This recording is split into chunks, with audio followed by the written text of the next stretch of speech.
दोस्तों नमस्कार। उम्मीद है आपकी तैयारी बेहतर चल रही होगी और इसी तैयारी को अच्छी करने के लिए हम राजस्थान अध्ययन की जो बुक है कक्षा 9 की उसका अध्यापन करवा रहे हैं। जो कक्षा 6, 7, 8 हैं उनका हम अध्यापन करवा चुके हैं और जिन्होंने भी वो वीडियो नहीं देखी है वो ज़रूर देखें, क्योंकि अगर कोई प्रश्न पर आपको रिट लगानी है तो जिसके लिए मान्य होगी वो यही आधार होगा, राजस्थान पाठ्य पुस्तक। ठीक है, यानी कि यही किताबें मान्य होंगी रिट लगाने के लिए भी। तो और इनसे आपकी तैयारी और भी बेहतर हो जाएगी। कक्षा 9 की जो बुक है इसमें हम देखते हैं कौन कौन से चैप्टर हैं। जैसे पहला चैप्टर है 1857 क्रांति, दूसरा राजस्थान में क्रांतिकारी, तीसरा चैप्टर है राजस्थान के प्रमुख किसान आंदोलन, चौथा है राजस्थान में जनजातीय आंदोलन। तो इसी प्रकार हम प्रत्येक चैप्टर को बड़ी आसानी से बड़े बेहतर रूप से समझेंगे। तो आज अपना जो पहला चैप्टर है 1857 की क्रांति, तो प्रारंभ करते हैं बिना समय गवाए। राजस्थान में 1857 की क्रांति। मुगल साम्राज्य के पतन के पश्चात देश में उत्पन्न अराजकता से राजस्थान भी अछूता नहीं रहा। यानी कि जब राजस्थान में नहीं भारत में मुगलों का जो अधिकार था छिन गया, यानी कि जो ताकतवर मुगल थे वो इस दुनिया से चले गए। उसके बाद यहाँ पर विभिन्न छोटी छोटी जातियों ने अपना प्रभुत्व जमाना प्रारंभ कर दिया। औरंगजेब की मृत्यु से उत्पन्न शक्ति रिक्तता को एक बारी की तो मराठों से भर दिया। यानी कि औरंगजेब की मृत्यु के बाद मराठों ने अपना प्रभुत्व जमाना प्रारंभ कर दिया। मराठों ने दक्षिण में स्थापित करने के पश्चात मालवा गुजरात में अपना प्रभाव स्थापित किया। यानी कि जो मराठे थे उन्होंने अपना प्रभुत्व दक्षिण भारत में जमाने के साथ साथ वो मालवा और गुजरात की तरफ बढ़ने लगे। अब उनके लिए राजस्थान में प्रवेश करना सहज हो गया। यानी कि जब मुगल जो शासक थे वो समाप्त हो गए तो मराठों के लिए ये रास्ता आसान हो गया।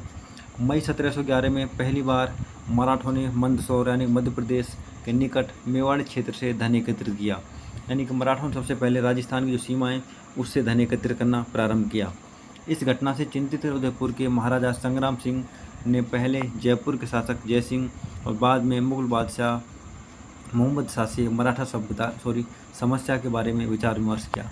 यानी कि जब जो मेवाड़ का शासक था संग्राम सिंह, उसको पता लगा कि मराठे कर वसूल कर रहे हैं, तो उसने जो जयपुर के शासक है जयसिंह और मुगल बादशाह मोहम्मद शाह से इस बारे में विचार विमर्श किए।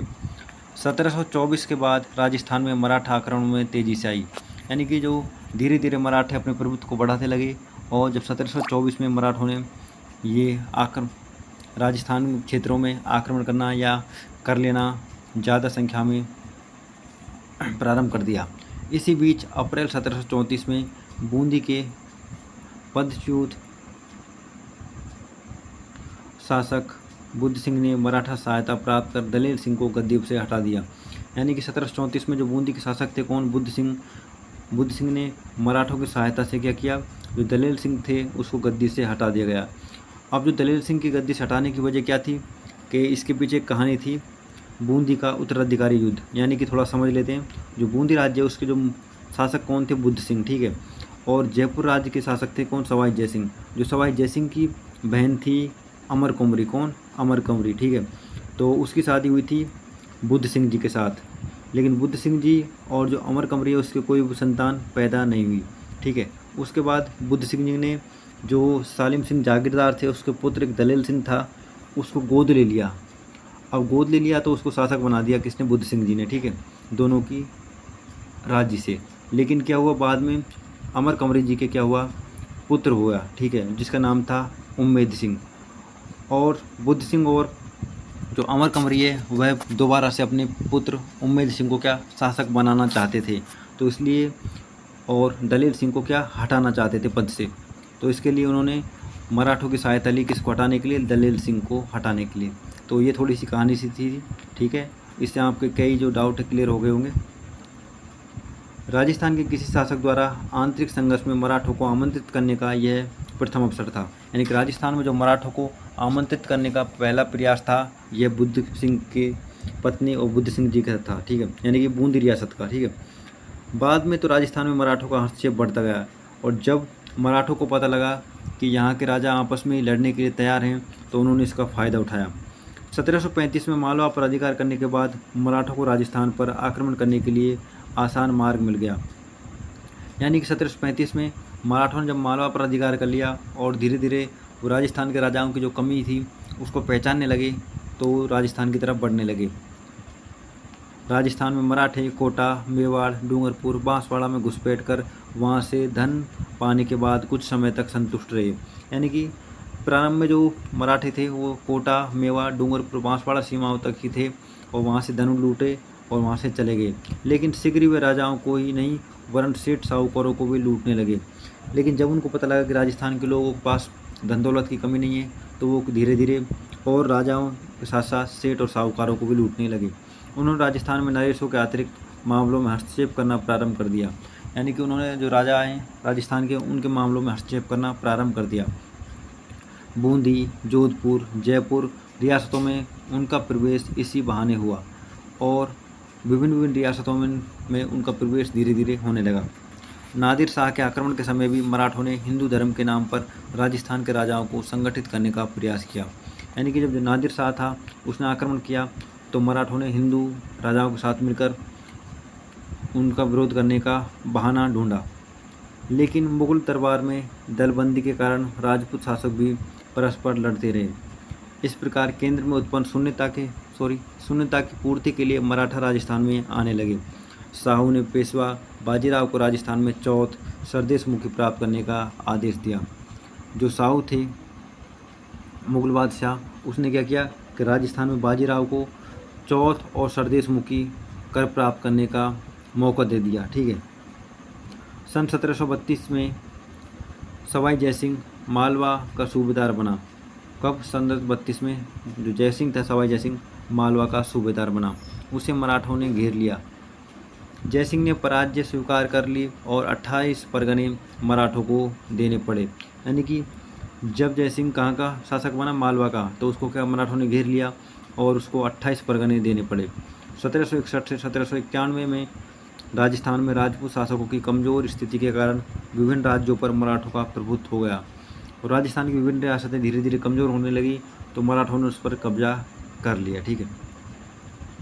राजस्थान में बढ़ते मराठा हस्तक्षेप ने जयपुर तथा अन्य राजपूत राजाओं की आंखें खोल दी।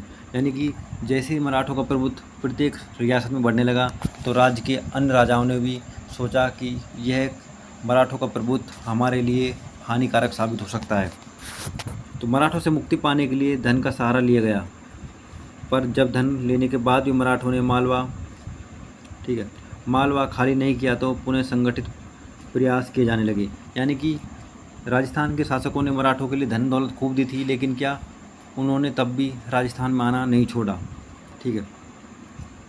मराठों में जो प्रमुख थे विश्वनाथन बाजीराव, बालाजी बाजीराव, ये प्रमुख मराठा सरदार यहाँ से धन लेकर जाते थे। अब धन के बजाय शक्ति के प्रयोग से मराठों को राजस्थान से निकालने का निश्चय किया गया। यानी कि जब वो धन लेकर भी यहाँ से नहीं गए, तो शासकों ने सोचा कि इनको किस प्रकार से निकालें। तो क्या शासकों ने आपस में एकत्रित होकर उनको निकालने का विचार किया। जुलाई 1734 में जयपुर, जोधपुर, उदयपुर, कोटा, किशनगढ़, नागौर, बीकानेर के शासक मेवाड़ में हुडा स्थान पर एकत्रित हुए। यानी कि जब मराठों से राजस्थान के सभी शासक परेशान होने लगे, तो सभी ने क्या एकत्रित होकर कहाँ पर? हुडा भीलवाड़ा, यानी कि भीलवाड़ा जिले में हुडा नामक स्थान पर एकत्रित हुए और 17 जुलाई 1734 को एक संधि पत्र पर हस्ताक्षर किए, जिसके अनुसार राजस्थान के सभी शासकों ने विपत्ति के समय सहयोग देने का वादा किया। यानी कि जो हुडा नामक स्थान है भीलवाड़ा में, राजस्थान के सभी शासक वहाँ पर इकट्ठे हुए और उन्होंने एक पत्र पर हस्ताक्षर किए सभी ने कि विपत्ति के समय अगर मराठे किसी भी रियासत पर आक्रमण करेंगे, तो हम सभी मिलकर उनका विरोध करेंगे। ठीक है। वर्षा ऋतु के बाद मराठों के विरुद्ध कार्रवाई हेतु रामपुरा में एकत्र होना तय पाया गया और जो ये सम्मेलन हुआ था, इसके बाद सभी राजाओं ने ये निश्चय किया कि वर्षा ऋतु के बाद रामपुरा में मराठों के विरुद्ध कार्रवाई की जाएगी। किसी राजा के शत्रु को अपने राज्य में आश्रय शरण न देने की शपथ ली और सभी ने शपथ ली कि हम किसी भी राजा के शत्रु को अपने रियासत में शरण नहीं देंगे।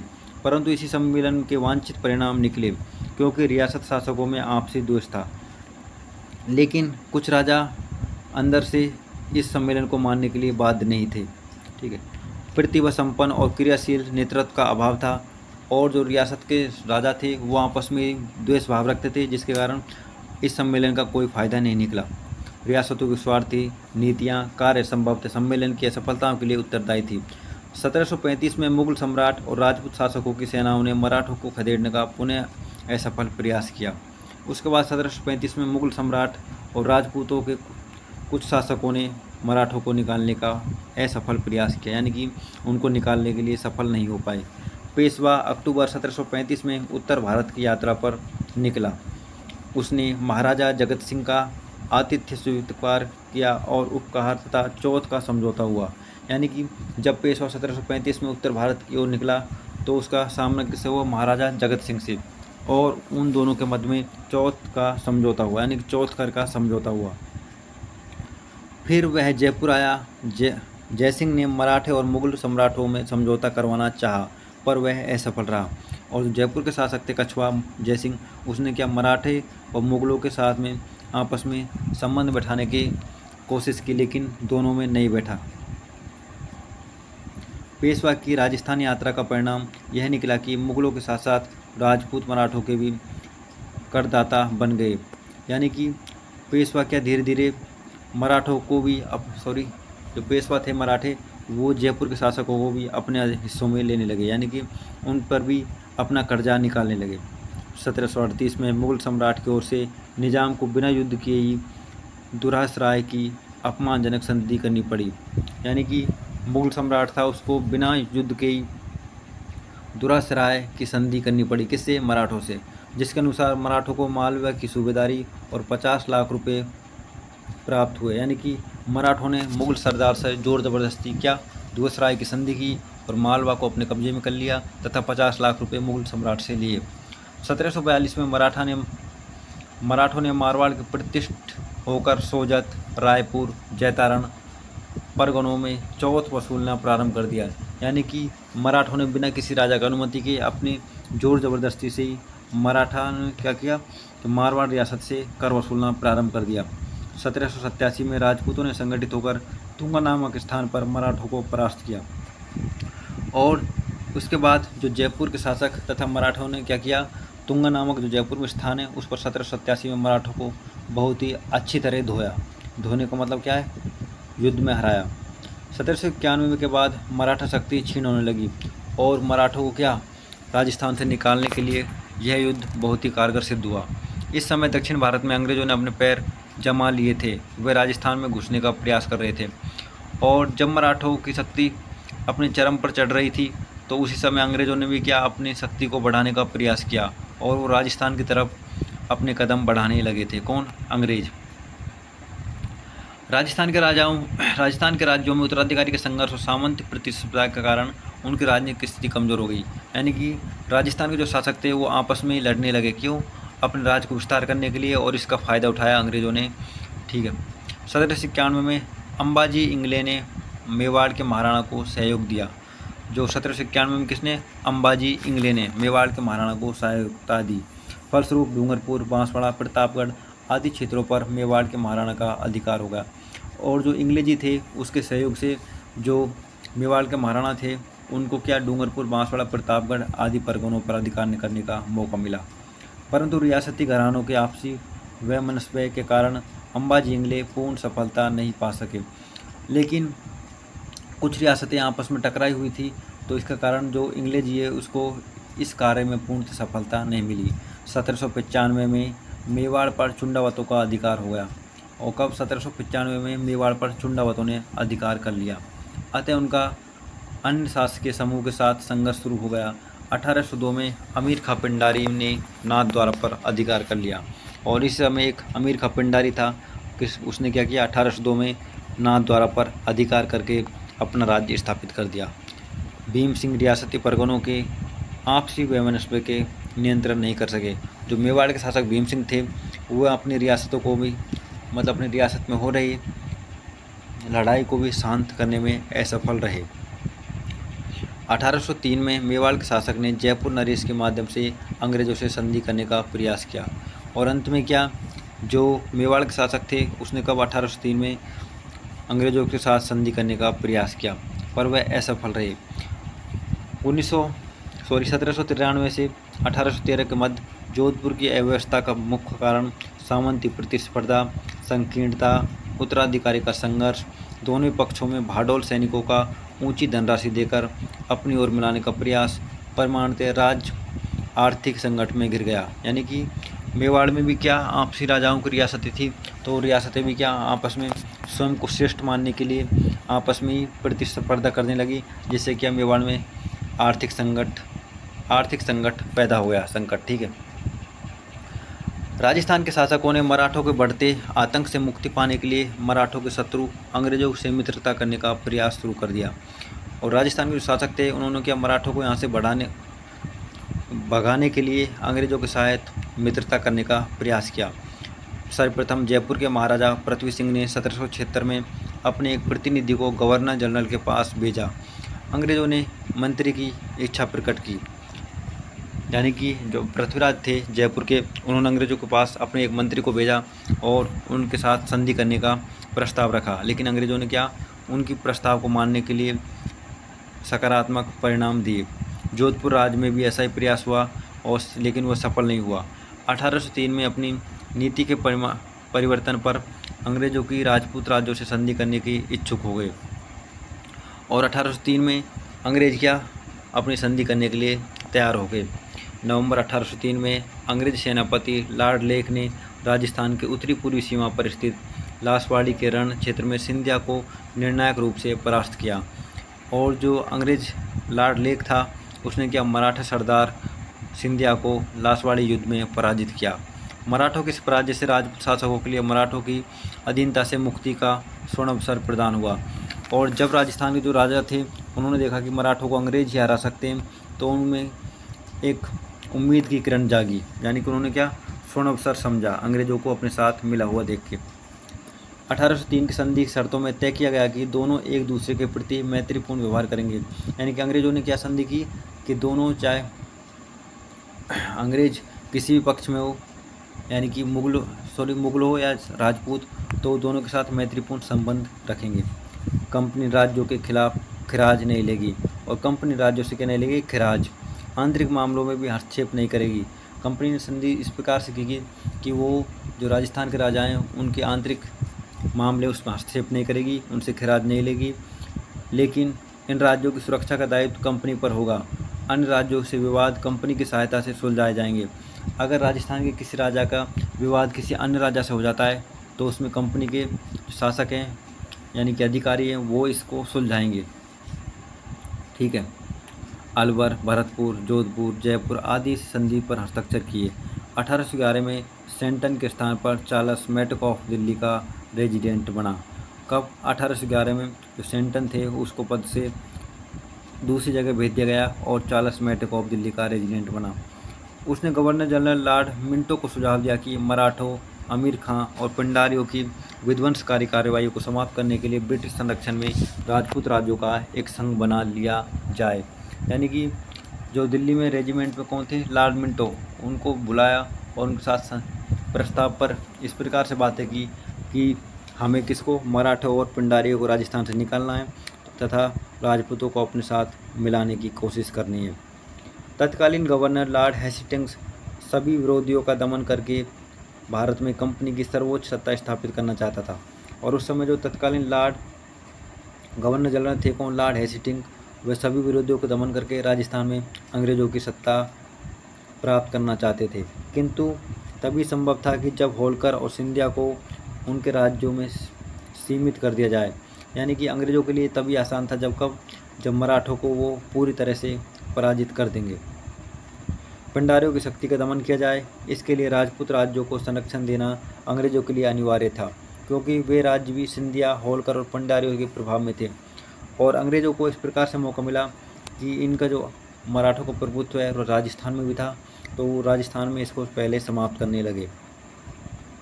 अतः अंग्रेजों ने 5 नवंबर 1817 में होलकर से नई संधि करके राजस्थान के राज्यों ठीक है के साथ संधि करने का अधिकार प्राप्त किया। और राजस्थान के राज्यों के साथ कब संधि की? 1817 में। ठीक है। अब देखते हैं राजस्थान के राज्यों के साथ संधि किस प्रकार से की और उस समय कौन कौन से शासक थे। तो राजस्थान की क्रांति के समय रियासती शासक यानी कि जो 1857 क्रांति हुई थी उस समय राजस्थान में कौन से शासक की रियासत में थे। तो यहाँ से प्रश्न बनने की संभावना बहुत अधिक होती है। उस समय कोटा रियासत के शासक थे, मैं सीधा बोलूँगा। कोटा के शासक राम सिंह, जोधपुर के शासक तख्त सिंह, भरतपुर के जसवंत सिंह, उदयपुर के स्वरूप सिंह, जयपुर रियासत के राम सिंह द्वितीय, सिरोही के शिव सिंह, धौलपुर के भगवंत सिंह, बीकानेर के सरदार सिंह, करौली के मदन पाल सिंह। ठीक है, उसके बाद है टोंक के नवाब वजीरुद्दौला, बूंदी के राम सिंह, अलवर रियासत के विनय सिंह, जैसलमेर रियासत के रणजीत सिंह, झालावाड़ रियासत के पृथ्वी सिंह, प्रतापगढ़ के दलपत सिंह और बांसवाड़ा रियासत के लक्ष्मण सिंह शासक थे। और अंतिम में डूंगरपुर के शासक उदय सिंह थे। तो आप इसको 2-3 बार ज़रूर देखें। अंग्रेजों ने संधि की 1817 में, तो उसके बाद चार्ल्स मेटेकोप का नियंत्रण मेलतई, करौली, कोटा, उदयपुर, बीकानेर, किशनगढ़, जैसलमेर आदि कंपनी ने संधि कर ली। यानी कि जैसे चार्ल्स मेटेकोप को प्रस्ताव सभी रियासतों को मिला तो सभी ने धीरे धीरे संधि करना प्रारंभ कर दिया। सबसे अंत में 1823 में सिरोही राज्य ने संधि की। तो यहाँ से प्रश्न अच्छा बन सकता है कि राजस्थान की वह कौन सी रियासत थी जिसने अंग्रेजों के साथ सबसे अंत में संधि की। तो किसने? सिरोही राज्य ने। कब? 1823 में। इस प्रकार 1817 से 1823 में के दौरान राजस्थान पर स्थापित यह ब्रिटिश आधिपत्य 1943 में स्वतंत्रता प्राप्त तक अक्षुण्ण रहा। और जब राजस्थान की रियासतों ने अंग्रेजों के साथ संधि की तो ये संधि राजस्थान के आज़ाद होने तक, यानी कि पूरे भारत के आज़ाद होने तक चलती रही। अब हैं जो अंग्रेज और राजस्थान के जो रियासती शासक थे उनके बीच संधि क्या क्या थी, इन शर्त, यानी कि संधि में क्या क्या शर्तें थी। ठीक है, तो इन शर्तों को देखेंगे हम और इन शर्तों से प्रश्न बहुत ही अच्छे बनते हैं। 19वीं सदी के आरंभ में 20वीं रियासत थी, यानी कि 19वीं सदी के प्रारंभ में कितनी रियासतें थी? 20। इनमें से 17 राजपूत, 2 जाट और 1 मुस्लिम रियासत थी। तो जो 19वीं सदी के प्रारंभ में कितनी रियासतें थी राजस्थान में? 20 रियासतें थी, जिसमें 17 थी राजपूत, 2 जाट रियासतें थी और 1 मुस्लिम रियासत थी। इन राज्यों के साथ की गई संधियों में कुछ शर्तें थी जो विशिष्ट उस राज्य से संबंधित थी। संधि की सामान्य शर्तें इस प्रकार हैं, यानी कि प्रत्येक राज्य के साथ, यानी कि रियासत के साथ जो संधि थी वो निम्न प्रकार हैं। पहली, संधि द्वारा रियासत शासकों ने अंग्रेजों की सर्वोच्चता स्वीकार की। यानी कि जो रियासती शासक थे उन्होंने क्या? अंग्रेजों की सर्वोच्चता स्वीकार की, यानी कि अंग्रेजी क्या है? सर्वोपरि है। अंग्रेजों ने रियासती राजाओं का वंशानुगत राजाधिकार स्वीकार किया। और अंग्रेजों ने क्या स्वीकार किया कि राजस्थान में जो रियासती राजा हैं, एक के बाद, जैसे एक राजा उसकी मृत्यु के बाद उसका पुत्र राजा बनता है, तो इस व्यवस्था को स्वीकार किया, यानी कि वंशानुगत राजा ही राजा बनेगा। अंग्रेजों ने बाहरी आक्रमण से प्रत्येक राज्य की सुरक्षा करने और आंतरिक शांति व्यवस्था बनाए रखने के लिए आश्वासन दिया। यानी कि अंग्रेजों ने वादा किया रियासतों से कि अगर बाहर से कोई आक्रमण करेगा तो हम आपकी सहायता करेंगे। संधि करने वाले प्रत्येक राज्य के एक पॉलिटिकल एजेंट रखना तय किया गया। संधि के द्वारा प्रत्येक रियासत में क्या? एक पॉलिटिकल एजेंट, यानी पीए रखना प्रारंभ करना हो गया। साथ ही यह आश्वासन भी दिया कि पॉलिटिकल एजेंट उनके राज्य कार्यों में हस्तक्षेप नहीं करेंगे। यानी कि जो पॉलिटिकल एजेंट है वो रियासत में तो रह सकते हैं, लेकिन क्या वो राजा के किसी भी कार्य में दखलंदाजी नहीं करेंगे। ब्रिटिश संरक्षण के बदले रियासती शासकों को अपनी विदेश नीति अंग्रेजों को सौंपनी पड़ी। इससे आपसी विवादों को अंग्रेजों की मध्यस्थता हेतु प्रस्तुत करने का वादा किया। यानी कि अगर कोई भी समस्या होती है, विदेशी या किसी भी व्यक्ति के साथ संबंध बनाने होते हैं, व्यवसायिक हो चाहे आर्थिक हो, ठीक है, किसी प्रकार, तो अंग्रेजों से सलाह लेना जरूरी होगा। आवश्यकता पड़ने पर रियासती शासक को अपने राज्यों के समस्त सैनिक साधन अंग्रेजों के सुपुर्द कर देंगे। यानी कि अगर अंग्रेजों को किसी सेना की सहायता पड़ेगी तो जो राजा हैं रियासतों के, वो अपनी सेना को अंग्रेजों के साथ भेजने के लिए तत्पर रहेंगे, यानी कि मना नहीं कर सकते। अगली शर्त है, अंग्रेजों को वार्षिक खराज देने संबंधी धारा सभी राज्यों की संधियों से अलग अलग थी। यानी कि जो अंग्रेजों को रियासतें पैसे देंगी तो वो प्रत्येक रियासत के साथ इनका अलग अलग से संबंध था। यानी कि किसी रियासत से वो पैसे ज़्यादा ले सकते हैं, किसी से कम। खिराज की राशि निर्धारित करने के लिए मराठों को दिए जाने वाले खिराज को आधार बनाया गया। यानी कि रियासतों ने क्या कहा कि हम जैसे ही मराठों को खिराज के रूप में कर देते थे, उसी को आधार बनाकर हम अंग्रेज़ों को भी कर देंगे। ब्रिटिश संरक्षण स्वीकार करने के फलस्वरूप राजस्थान के रियासती नरेशों को सुरक्षा तो प्राप्त हुई, पर उन्हें अपनी स्वतंत्रता खोनी पड़ी। यानी कि जो राजस्थान के राजा थे उनको मराठों से छुटकारा तो मिला, लेकिन क्या बाद में दोबारा से अंग्रेज़ों के अधीन उनको होना पड़ा। यानी कि अंग्रेज़ों ने उन पर दोबारा से अपना प्रभुत्व जमाना प्रारंभ कर दिया। उपयुक्त संधियों का राजस्थान के राज्यों का बहुविध प्रभाव पड़ा। कंपनी सरकार को नियमित रूप से खराज देने से राजस्थान के राज्यों की आर्थिक स्थिति कमज़ोर हो गई। यानी कि जो राजस्थान के राजा थे, जो कंपनी को लगातार खिराज के रूप में कर दे रहे थे, तो इससे प्रत्येक राज्य यानी कि रियासत की आर्थिक स्थिति कमज़ोर होती गई। पॉलिटिकल एजेंट राज्य में व्यवस्था बनाए रखने के नाम पर निरंतर हस्तक्षेप करने लगे, और संधि जो अंग्रेज़ों ने संधि की थी कि वो किसी भी रियासत में हस्तक्षेप नहीं करेंगे, लेकिन अंग्रेज़ धीरे धीरे प्रत्येक रियासत में हस्तक्षेप करने लगे। शासक कार्य और अधिकारियों से आय कर्मी के कारण राजा शासन संबंधी कार्यों के प्रति उदासीन रहने लगे। ऐसी परिस्थितियों में ब्रिटिश पॉलिटिकल एजेंट राज्य में तानाशाह बन गए, और इस समय क्या राजा सुस्त होने लगे, यानी कि अपने काम को करने के लिए अंग्रेज़ों पर ही छोड़ देते थे, जिससे क्या पॉलिटिकल एजेंट लोगों को सताने लगे। कंपनी द्वारा खराज वसूल करने के अलावा समय समय पर कई खर्चे थोप दिए जाते। अंग्रेज़ों ने राज्यों के आर्थिक साधनों पर भी अधिकार करने का प्रयास किया। नमक उत्पादन के प्रमुख क्षेत्र सांभर झील, मेवाड़ के अफीम उत्पादन क्षेत्रों पर अधिकार कर लिया। यानी कि अंग्रेज़ों ने जो अपनी शर्तें थी उनके अलावा वो राज्य में हस्तक्षेप करने लगे। उन्होंने नमक पर भी अधिकार कर लिया, अफीम क्षेत्रों पर भी अधिकार कर लिया। शांति व्यवस्था बनाए रखने के नाम पर लगभग सभी राज्यों में अंग्रेजी सैनिक टुकड़ियाँ स्थापित कर दी, और अंग्रेज़ों ने क्या धीरे धीरे अपनी जो सेना थी उसको प्रत्येक रियासत में लगाना प्रारंभ कर दिया, जिसका खर्च भी संबंधित राज्य को ही वहन करना पड़ता था। यानी कि ये शर्त के विपरीत जा रहे थे कौन? अंग्रेज़। इन्होंने क्या अंग्रेजी सेना को बुलाकर उन्हीं की रियासत में रखना प्रारंभ कर दिया, और उनका खर्चे का जो पैसे ले होते थे वो किससे? रियासतों से स्वीकार करना प्रारंभ कर दिया, यानी कि लेना प्रारंभ कर दिया। बाहरी खिराज पर ब्याज और अन्य खर्चों के थोप जाने से राज्यों की आर्थिक स्थिति कमज़ोर हो गई, और इससे क्या धीरे धीरे जो प्रत्येक राजा था उसकी आर्थिक स्थिति कमज़ोर होने लगी। राजस्थान के शासकों ने मराठा आतंक की सुरक्षा तथा सामंतों पर नियंत्रण स्थापित करने के लिए अंग्रेज़ों के साथ 1818 में संधि की थी। और जो राजस्थान की रियासतें थी, राजा थे, उन्होंने संधि क्यों की थी? कि वो मराठों से क्या पा सके? सुरक्षित। लेकिन अंग्रेज़ भी क्या मराठों की तरह उनको सताने लगे। संधि संपन्न होने के बाद राजपूत शासकों ने अंग्रेज़ों की सहायता से सामंतों की शक्तियाँ को जचने का प्रयास किया। कालांतर में अंग्रेज़ों ने ऐसे अनेक कदम उठाए जिसकी सामंतों की स्थिति कमज़ोर हो गई, और अंग्रेज़ों ने क्या किया? धीरे धीरे सामंतों को भी अपने कब्जे में लेना प्रारंभ कर दिया, यानी कि उनकी शक्ति को कमज़ोर करने में कसर नहीं छोड़ी। सामंतों की सैनिक सेना में बदले तथा नगद रुपये वसूलने का निश्चय किया, और अंग्रेज़ों ने क्या? सामंतों से नगद पैसे वसूलने का कार्य प्रारंभ किया। इस प्रकार अंग्रेज़ों ने राजस्थान की जो प्रत्येक रियासत थी उस पर अपना प्रभुत्व जमाना प्रारंभ कर दिया। ठीक है। अंग्रेज़ों ने डूंगरपुर के शासक जसवंत सिंह को गद्दी से हटाकर प्रतापगढ़ के शासक पौत्र दलपत सिंह को वहाँ का शासक बना दिया, और अंग्रेज़ों ने क्या किया? पहले तो संधि में शर्त रखी कि वो किसी भी रियासत में अपना हस्तक्षेप नहीं देंगे, लेकिन धीरे धीरे उन्होंने डूंगरपुर के शासक जसवंत सिंह को हटाकर और प्रतापगढ़ के शासक थे कौन? दलपत सिंह, उसको शासक बना दिया।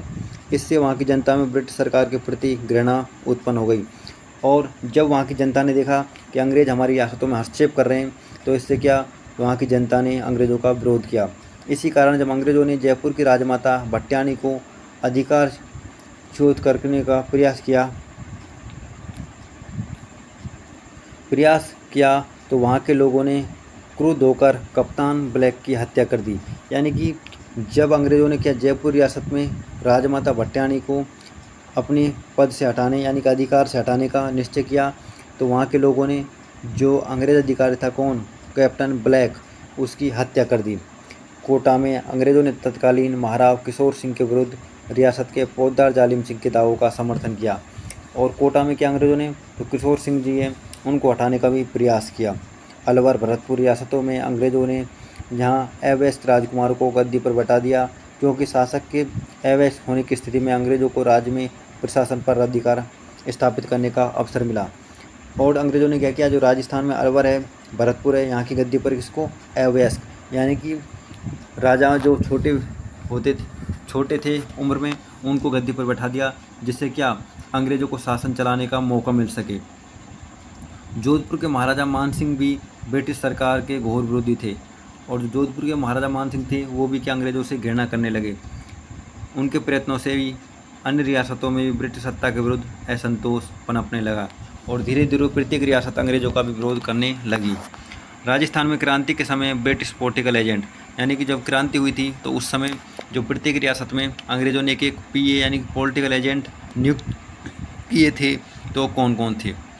कोटा रियासत में थे मेजर बर्टन, जोधपुर रियासत में थे मेजर मैकमोहसन, भरतपुर में थे मॉरिसन, जयपुर में थे ईडन, उदयपुर में थे सावर, और सिरोही में थे जेडी हॉल।